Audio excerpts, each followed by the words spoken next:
trusted and reliable information. Donald Trump has experienced a major shocking defeat.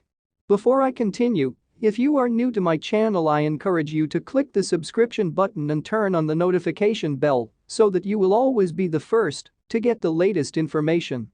Bombshell revelations about former President Donald Trump's attempts to steal the 2020 presidential election inspired conservative Washington Examiner columnist Quinn Hillier to examine why the American system was so vulnerable to what he described as a ludicrous scheme by the former president. In Hillier's opinion, the major reason Trump believed he could get Vice President Mike Pence to throw out certified electoral college votes from 7 different states is because of ambiguities in the Electoral Count Act, which was first enacted in 1887. In particular, he said that the ICA creates a Rube Goldberg-like legal mechanism that can be widely abused by opportunistic lawyers such as John Eastman, who encouraged Pence to reject the certified votes and then send the election back to state legislatures. The reason those remote possibilities existed even in Eastman's convoluted, theoretical form is that the ICA is so cumbersome and poorly written, argued Hillier. It is the ICA whose so-called safe harbor terms determined the disputed 2000 Bush-Gore presidential election, and it is the ICA that sets up a highly elaborate procedure describing how Congress should react if a dispute exists about the validity of each state's electoral slate. The Rube Goldberg-like interplay between the ICA and the 12th Amendment and questions about the ICA's own constitutionality are what create the muddle Eastman wanted to exploit. Hillier also elaborated the dire consequences that would occur if Pence had actually gone through with Trump and Eastman's plans. If Pence had acted upon the advice in the Eastman memo, the whole U.S. body politic might have come apart at the seams, creating weeks of January 6-like riots instead of just one day, he wrote. A single day was bad enough. The best way to avoid another like it is to write a law whose meaning we can count on. On September 23, 2020, I asked a simple question: would the 45th president commit to a peaceful transfer of power? Former President Donald J. Trump speaks during the final day of the Conservative Political Action Conference CPAC held at the Hyatt Regency Orlando on Sunday, February 28, 2021 in Orlando. At first, I couldn't believe what the president said.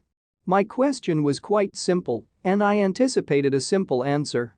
I sought reassurance that whatever else, a peaceful transfer of power after an election, one of the cornerstones of the American experience that has made us unique, a fundamental example of why other nations look up to us, was not up for debate. Since George Washington gave up the reins of power and retired to his farm, like an American Cincinnatus, the peaceful transfer of power from president to president has been an example the rest of the world respects and has emulated. We have taken this for granted. Donald Trump treated this tradition as personal toilet paper. Whatever else happened during the 4 years that Donald Trump was president, I expected him and the GOP to uphold this American tradition. Hence, 1 year ago, on September 23, 2020, I asked Donald Trump whether, come win, lose or draw, he would accept a peaceful transfer of power. Until he came along, I would never have thought to ask a president such a question. I might as well have asked if they intended to continue breathing. But Trump was different. The time was different. That briefing, in the Brady briefing room of the White House, came during the height of the coronavirus pandemic. The White House press corps had voluntarily reduced our numbers to just 14 in a room that routinely had hosted as many as 110 reporters during Trump's tenure in the White House. Trump, through his press secretary, had routinely skirted this mandate by inviting guests from favored news organizations to stand at the back of the room and ask questions. I routinely showed up to counter-program the Trump lie. On the day in question last year, someone with an assigned seat didn't show up for the presidential briefing, and rather than allowing a Trump acolyte to take the open seat, which was the last seat in the last row, I took it myself. Mind you, I did not believe Trump would call on me. He and I had a past. I had sued him to keep my press pass. He'd called me fake news and that Playboy guy and had told me to sit down and shut up on several occasions. Once he threatened to walk out of a news conference in the Rose Garden if I didn't shut up. I didn't, and he didn't walk out. He took the question while complaining the whole time. On September 23, 2020, he surprised me again. Not only did he take my question, but he picked me first, and I did not hesitate. The only issue on the minds of millions of Americans then was whether or not Trump would respect the results of the upcoming election. What Trump said to me and told the nation that day was the match that lit the fire leading to the big light, an insurrection, one dead rioter, dead and beaten Capitol Police officers, and a nation that is still divided, sore and angry. More importantly, Trump has never admitted that he lost the election, and he threatens our democracy daily. No one should be surprised. Everyone should be outraged. But some, including high-ranking members of the Republican Party, continue to defend Trump, and millions of Americans still believe him, no matter what they saw on television, no matter what they were told in news reports, and no matter what the reality is. Kellyanne Conway described this phenomenon as alternative facts, and that is where millions of Americans, courtesy of a consummate con man, dwell today, in the gray nether regions of a constructed fiction, where Trump and his minions believe he won, where taking a deworming drug designed by scientists for horses is preferable to taking a vaccine designed by scientists for humans, and where Trump is universally respected and feared by the leaders of the rest of the world, and where only he can save us. Trump came closer than most of us know to staging a coup, even after he warned us about that last September.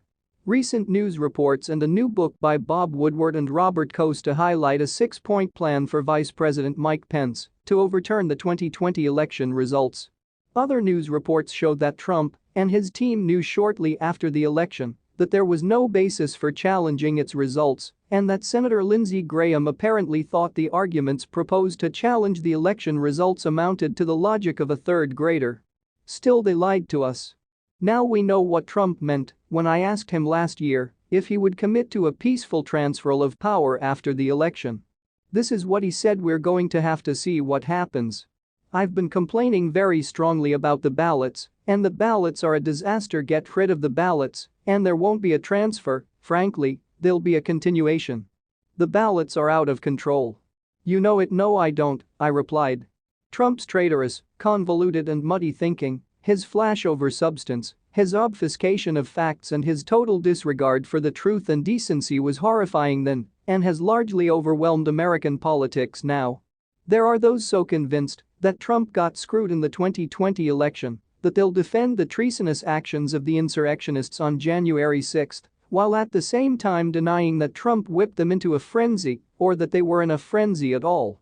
With the same breath, there are those who will say the insurrection was a peaceful protest, an FBI, Black Lives Matter or Antifa violent action, that it did not occur or was justified or, shudder, was even patriotic. The actions of that day were the actions of domestic terrorists. I was there. I witnessed it. Look where we are now. Division, denial of facts. It was all there in the statement Trump made. He provided the roadmap to an insurrection on September 23, 2020. People followed it. People. A year later, the United States looks even more lost than it was a year ago. Donald Trump doesn't care. He wants to bring it all down and is trying to run a shadow presidency as he ridicules everything Joe Biden does. Make no mistake. Biden has his faults. His handling of the chaotic withdrawal from Afghanistan, the Haitian problem on the border, and the alliance with Australia and the UK, which has created major friction with France, are all wounds that have been self-inflicted and damaging. But Biden respects the Constitution, and anyone with a modicum of intelligence can see he is trying to work for all of us, not just himself.